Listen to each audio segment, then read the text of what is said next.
Estimados participantes, muy buenos días. Soy Carlos Mendoza La Rosa y el Instituto Peruano de Políticas Públicas viene desarrollando el programa Gerencia Pública. En esta oportunidad vamos a trabajar el tema estructura y formas de organización del Estado.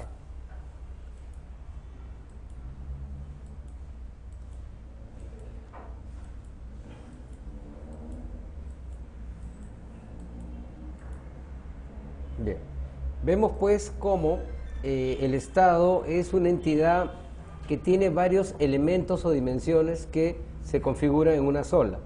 En primer lugar, el Estado abarca varios aspectos. En primer lugar, territorio, luego viene la nación, luego viene el Estado, luego viene el gobierno y la población. El territorio es el ámbito espacial, es el elemento geográfico del Estado. Es el equivalente al cuerpo con respecto al individuo. El territorio es al Estado como el cuerpo del individuo. No hay Estado sin territorio y todo territorio debe formar parte de un Estado. Entonces el territorio es el ámbito espacial, territorial, ¿no?, que permite que el Estado tenga existencia institucional, ¿no?, y existencia como persona jurídica de derecho internacional. La nación es un grupo de personas que están identificadas con un patrimonio cultural común. Tienen lazos históricos, tienen lazos culturales que los unen, tienen un mismo pasado, tienen una misma percepción de lo que es el país, ¿no? Entonces, por ese motivo, la nación también es un elemento importante, ¿no? El Estado propiamente dicho es la organización política de la nación, ¿no? Es la forma como aparece una autoridad política que actúa a nombre y en representación de todos los ciudadanos. El gobierno es lo que podríamos llamar la parte ejecutiva, es el elemento ejecutivo político que dirige al Estado. En este caso, el presidente de la República y los ministros, ellos configuran lo que es el gobierno desde un punto de vista político, jurídico y constitucional. Y la población, que es todos los individuos, es la base social del Estado, que viven en un territorio. No es igual a la nación, porque la nación ya tiene lazos culturales, históricos, patrimonios comunes que unifican a las personas.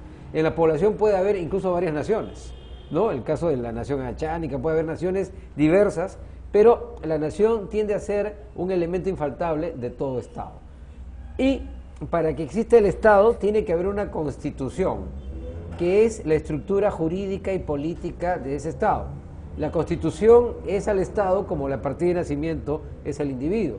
La Constitución permite que ese Estado se organice sobre bases jurídicas, que haya un Estado de Derecho, que haya un sistema administrativo, que haya un marco legal, que exista todos esos elementos infaltables en un Estado. Además, la Constitución es el contrato social, es una especie de acuerdo común de todos los individuos para vivir en forma civilizada, acatando normas, respetando los bienes jurídicos y sobre todo encaminando los esfuerzos nacionales hacia un objetivo común. Por ese motivo, la palabra Constitución no solo es una norma jurídica, es también el acuerdo ciudadano, es el pacto social de todos los que configuran un territorio y a la vez viven en el territorio y son la población de ese Estado.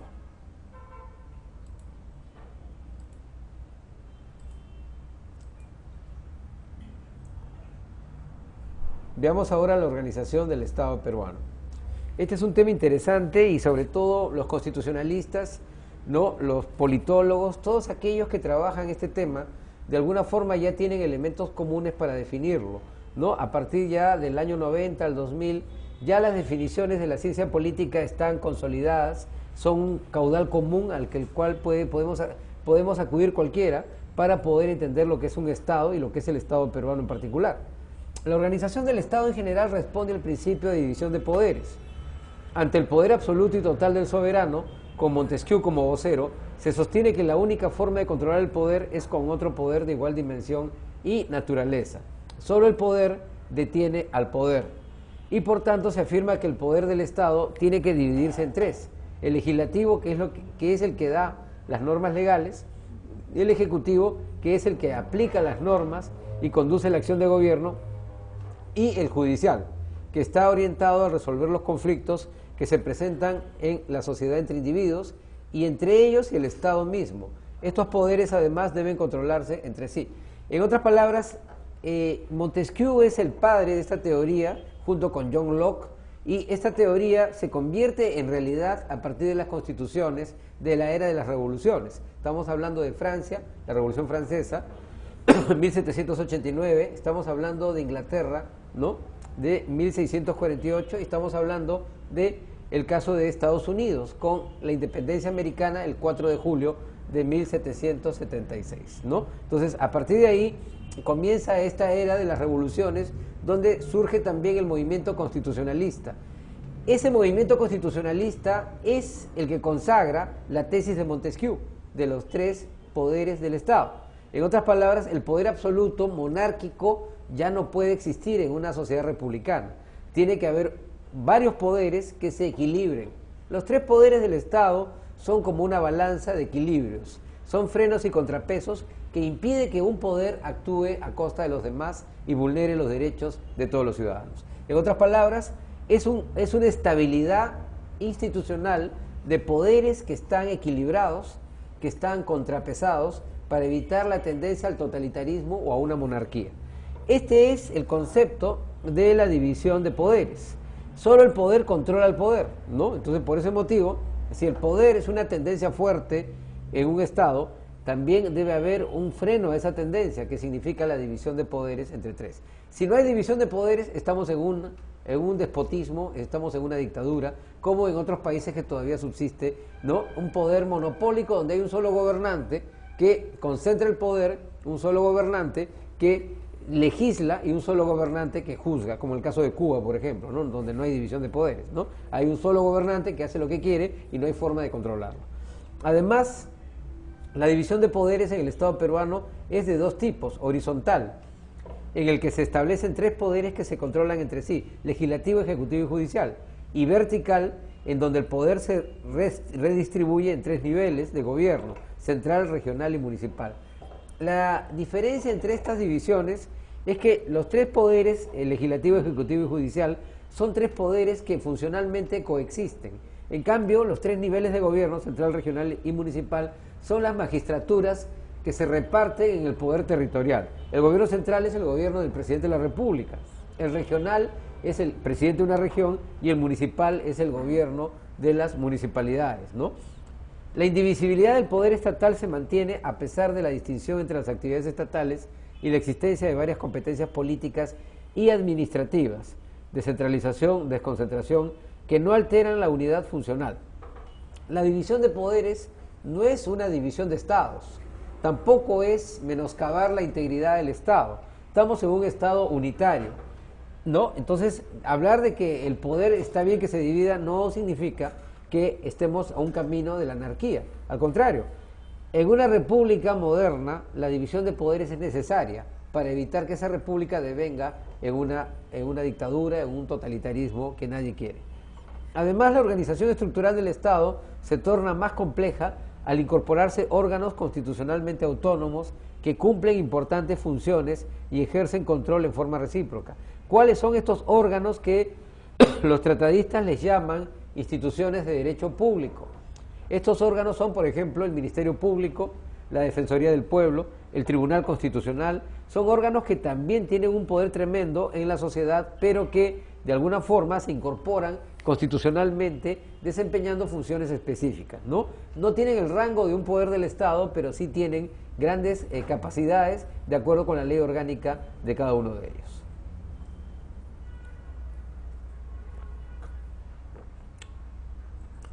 Bueno, continuando con la estructura del Estado peruano, vemos ahora que la estructura del Estado peruano está constituida por el conjunto de organismos que conforman el también llamado sector público, bajo el principio de la separación de poderes establecido por Montesquieu, por el cual cada uno de los organismos del Estado ejerce sus funciones propias mediante órganos especializados, en base a la división del trabajo y al principio de coordinación, ya que, como se señaló en el apartado anterior, es imposible la separación absoluta de cada órgano, ¿no? Entonces, lo que llamamos el sector público es lo que es la esfera de dominio de los poderes del Estado, ¿no? Congrega los tres poderes que hemos mencionado, así como también los órganos autónomos. Montesquieu, vuelvo a reiterar, establece este principio de la división de poderes en su obra del espíritu de las leyes. Específicamente establece que los poderes deben estar separados, divididos y en manos distintas, ¿no? En ese sentido, todo Estado establece reglas para el funcionamiento interior de sus diversos órganos políticos y administrativos. Ahora bien, en relación a los entes que manejan el poder público, los principales aspectos a tenerse en cuenta son los siguientes. La Constitución reparte el poder en un plano nacional y en un plano local. O sea, la Constitución es la ley de leyes, es la ley suprema, tiene supralegalidad, está por encima de todas las leyes. ¿Quién es el que dicta una Constitución? El poder constituyente, que puede ser una asamblea, que puede ser un congreso constituyente. Además, hay un gobierno central, cuyos órganos más significativos, pero no únicos, son los tradicionales poderes legislativo, ejecutivo y judicial. Y hay gobierno local, cuyos entes son los gobiernos municipales conformados por el consejo y el alcalde. Ambos ámbitos de poder son autónomos y no pueden ser confundidos entre sí. En otras palabras, el gobierno central y el gobierno local son ámbitos territoriales del poder político, del poder de un Estado, ¿no? Entonces, el Estado es el que politiza el poder, lo convierte en una estructura visible, ¿no? El poder deja el ámbito filosófico y se convierte en un ámbito real a través del Estado. Además, hay 24 gobiernos regionales que han sido establecidos como un poder intermedio dentro de la política de descentralización del poder, los mismos que están por debajo del gobierno central, pero por encima de los gobiernos locales. En otras palabras, la tendencia histórica actual es a desconcentrar el poder, es a distribuir el poder. Esa es la tendencia histórica. En el pasado la tendencia era concentrar poderes, por eso las dictaduras abundaban, por eso hubo una guerra fría y un mundo bipolar, porque la tendencia era también casi igual, en la concentración del poder solamente en base a la justificación ideológica, ¿no? Se habla de una ideología que lo justificaba todo, pero que ya después de la caída del muro de Berlín y la desintegración de la Unión Soviética y todo el bloque satélite de la Unión Soviética, ya no se puede hablar de un mundo bipolar ni de guerra fría en la actualidad. Adicionalmente, existen otros órganos constitucionales que cuentan con funciones propias dentro de un régimen legal de autonomía, tales como el Tribunal Constitucional, Ministerio Público, Defensoría del Pueblo, Jurado Nacional de Elecciones, Oficina Nacional de Procesos Electorales, OMPE, Registro Nacional de Identificación y Estado Civil, RENIEC, Consejo Nacional de la Magistratura, Banco Central de Reserva del Perú, Contraloría General de la República, Superintendencia de Banca y Seguros y Universidades Públicas. O sea, aparte de los tres poderes que ya hemos mencionado y del reparto territorial del poder en base a los tres niveles, central, regional y local, existen también órganos constitucionales que ya hemos dicho, son instituciones de derecho público y que tienen sus propias leyes y su propio funcionamiento. Y estas instituciones también forman parte del sector público.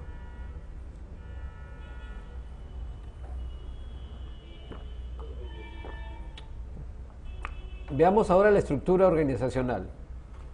El Estado peruano es un Estado unitario. Ello está consagrado en la Constitución Política del Perú, que establece en su artículo 43 que el Estado es uno e indivisible, siendo su gobierno unitario, representativo, descentralizado y organizado según el principio de la separación de poderes.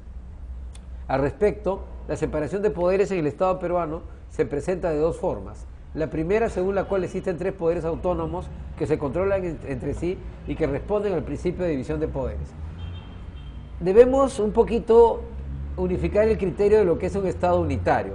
El Estado unitario significa que el Estado configura una sola entidad, que no permite divisiones internas, ¿no? Que no permite tampoco una alteración de esa estructura estatal por ningún motivo, ¿no? Porque a veces hay gente que pensaba que un gobierno regional podía, ¿no?, desafiar al gobierno central, o en otras palabras, el gobierno regional podía decir muy bien, nos separamos del Estado peruano. No se puede hacer eso, la Constitución lo prohíbe, ¿no?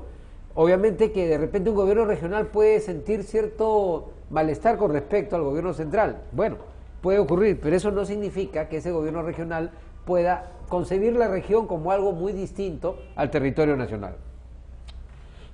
Forman parte del territorio nacional y no pueden separarse de él, ¿no? Por eso el principio de la unidad del Estado significa que el Estado no puede fraccionarse en partes, ni siquiera cuando un sector lo desee, porque la voluntad nacional se expresa en la Constitución y no puede eso tomarse o interpretarse como una separación de territorios. Un fraccionamiento territorial del Estado no solo es un atentado a la Constitución, sino es un delito. Bueno, el principio de la división de poderes ya lo hemos mencionado: el poder ejecutivo que gobierna, el legislativo que dicta normas y el judicial que resuelve los conflictos de índole jurídico administrando justicia. La segunda, según la cual el poder se redistribuye en 3 niveles de gobierno, son el gobierno nacional, los gobiernos regionales y los gobiernos locales. También eso ya lo hemos señalado. Adicionalmente, la estructura organizacional del Estado peruano incorpora a los denominados órganos constitucionalmente autónomos, que también han sido mencionados y existen, obviamente, dentro de la realidad política y jurídica de la nación. Bien, ahí tenemos, por ejemplo, una visión más detallada de lo que es la estructura del Estado. Ahí están los 3 poderes: el legislativo, ¿no?, el ejecutivo y el judicial. Desagregando el poder ejecutivo encontramos el Consejo de Ministros, ¿no? El Consejo de Ministros, que es un ente importante que está conformado por el presidente del Consejo de Ministros y todos los demás ministros que conforman el gabinete, junto con el presidente, conforman el Ejecutivo. Hay organismos constitucionalmente autónomos que ya están mencionados, ¿no? Banco Central de Reserva, Superintendencia de Banca y Seguros, cada uno de ellos con su ley orgánica, cada uno de ellos con su autonomía funcional y cada uno de ellos de acuerdo con la estructura que lo establece la Constitución. También hay organismos reguladores, ¿no?, como la SUNAS y el OCINERG. También hay 16 ministerios, ejemplo, Agricultura, Defensa, Interior, Medio Ambiente. Todos esos ministerios también conforman lo que es el sector público. ¿Quién lo dirige cada ministerio? El ministro de Estado, en la cartera correspondiente, ¿no?